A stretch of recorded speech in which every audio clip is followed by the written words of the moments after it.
He's a dangerous bat, I can tell you. Oh, he smoked that. And Global Super League. Oh yes, he's enjoying it.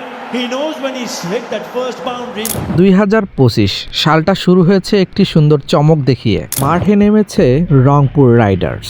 Nurul Hasan সোহানের দল মাঠে যেন খেলছে দুর্দান্ত খেলা। শুরুর দিকটা ছিল রংপুরের জন্য খুবই গর্বের, কারণ রংপুর পরপর আটটি ম্যাচ খেলেছে, তাদেরকে ঠকানোর মতো কোনো প্লেয়ার খুঁজে পাওয়া যায়নি মাঠে। কোনো শক্তিশালী টিম বরিশাল, সিলেট, ঢাকা, চট্টগ্রাম কেউই তাদেরকে হারাতে পারেনি।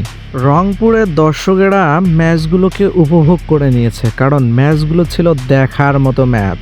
রংপুর রাইডার্স যেমন ফিল্ডিং করেছে তেমন ব্যাটিং করেছে, অসাধারণ কিছু শট খেলেছে, রান তুলে নিয়েছে, ম্যাচ জিতেছে। আর সব দলগুলোর চাইতে রংপুর ছিল সর্বপ্রথম লিডার বোর্ডে, যাকে বলা হয় টেবিল টপার। আপাতত তাদের জায়গাটা বেশ শক্তপোক্তই ছিল, কারণ তাদেরকে হারানোর মতো কোনো দলের শক্তি ছিল না, কারণ তারা ছিল টেবিল টপার। এরপর ঘটে হাস্যকর ঘটনা। রংপুর রাইডার্স এখনও ফাইনালে না গিয়েই রংপুরে আসে সেলিব্রেশন করার জন্য। সেলিব্রেশন শেষ করে চলে যায় রংপুর রাইডার্স আবারও খেলার মাঠে। মাঠে ফিরেই রংপুর রাইডার্সের সঙ্গে খেলা হয় রাজশাহীর।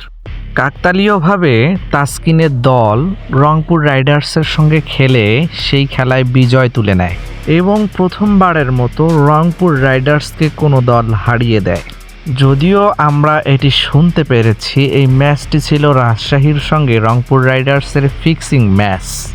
এখন বলতেই হচ্ছে রাজশাহীর সঙ্গে পরপর 2টি ম্যাচ ফিক্সিং করার কারণেই রংপুর রাইডার্সকে ফিরতে হয়েছে।